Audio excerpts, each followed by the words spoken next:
Assalamualaikum warahmatullahi wabarakatuh. Halo teman-teman semuanya. Kali ini kelompok 6 akan membahas mengenai protista mirip tumbuhan yang diantaranya yaitu ada Myxomycota dan Oomycota. Kelompok kami terdiri dari Ega Agustina, Fauzia Maharani, Nita Nurlaila, dan Novi Purwati. Pembahasan yang pertama, mari kita mengenal mengenai Myxomycota atau yang biasa disebut dengan jamur lendir. Apa sih Myxomycota itu? Myxomycota atau jamur lendir adalah sekelompok protista yang berpenampilan mirip jamur namun berperilaku menyerupai amuba. Berasal dari kata myxo yang artinya lendir dan mykes yang artinya cendawan.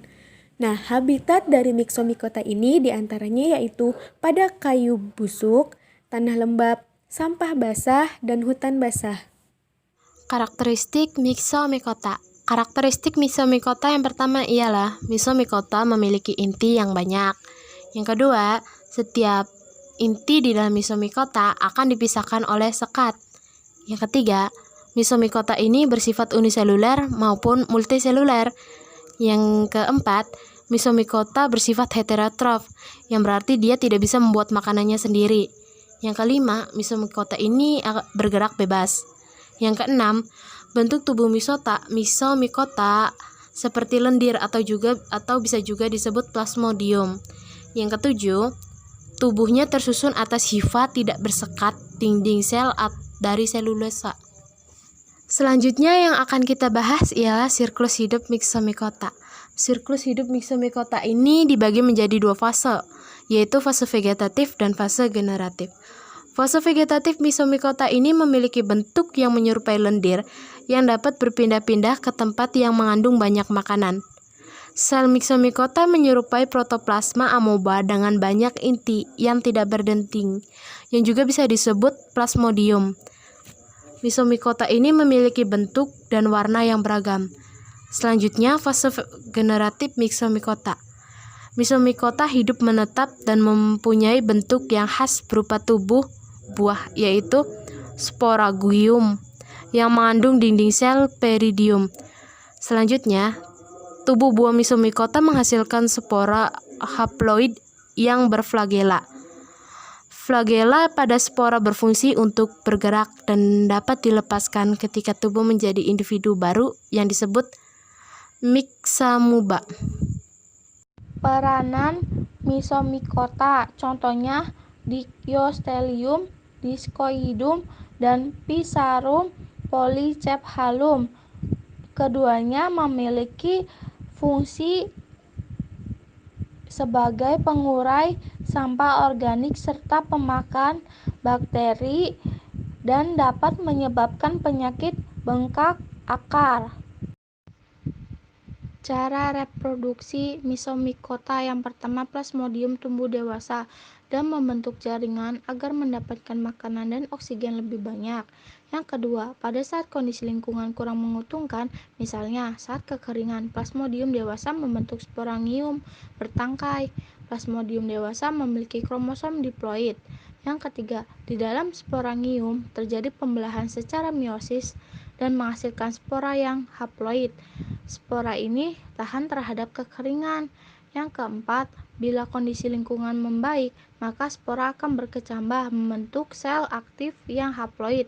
Sel-sel aktif tersebut memiliki bentuk yang berbeda dan dapat berubah menjadi sel amoeboid atau sel berflagela. Yang keenam, terjadi singami antara sel-sel yang memiliki bentuk yang sama. Singami menghasilkan zigot yang berkromosom diploid. Ketujuh, nukleus. Zigot yang diploid membelah secara mitosis tanpa disertai pembelahan sitoplasma membentuk plasmodium pemakan yang diploid. Oke, selanjutnya kita membahas mengenai Oomycota atau bisa disebut juga dengan jamur air. Oomycota adalah sekelompok protista bersel tunggal yang berfilamen. Anggota-anggotanya secara fisik menyerupai fungi, sehingga organisme ini pernah dimasukkan ke dalam mikologi atau ilmu tentang biologi fungi. Habitatnya terdapat di laut, di permukaan roti, nasi dan makanan basi. Ada yang hidup sebagai parasit pada tanaman seperti tembakau, teh, pepaya, coklat, dan padi. Dan Oomycota juga bisa terdapat pada sampah. Langsung saja kita masuk ke ciri-ciri Oomycota. Oomycota dapat berupa saporofit maupun parasit. Benang-benang hifa penyusun tubuhnya tidak bersekat. Di dalamnya terdapat inti sel yang jumlahnya banyak. Dinding sel tersusun atas zat selulosa. Cabang hifa bersifat sama dengan induknya dan tumbuh anyam-menganyam. Arah tumbuh hifa mengikuti hemotrofi atau mengarah ke sumber zat organik. Reproduksi dengan cara seksual dan aseksual, bersifat multiseluler maupun uniseluler.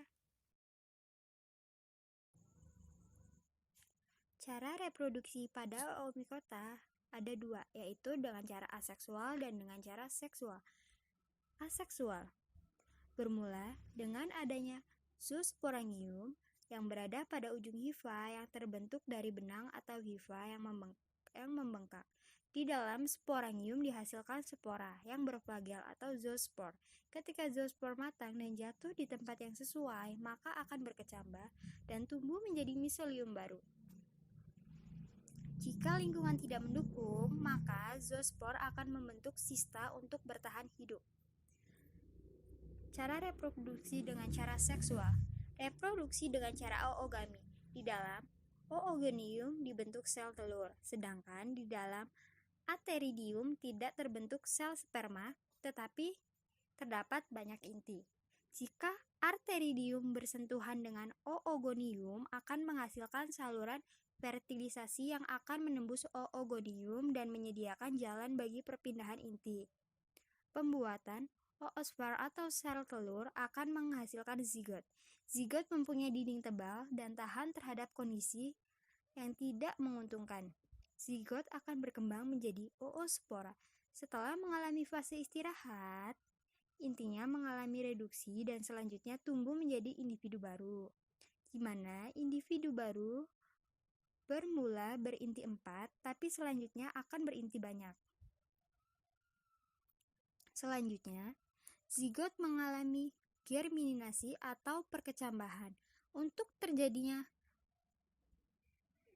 pembebasan zigot yang dapat mengalami pembelahan mitosis untuk menghasilkan individu-individu lainnya.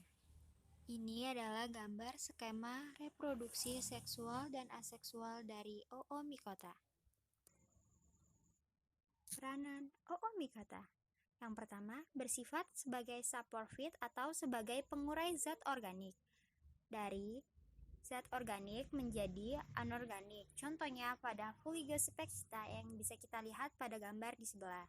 Kemudian, bersifat parasit pada makhluk hidup. Contohnya yaitu Saprolegnia sp yang memberi penyakit pada ikan.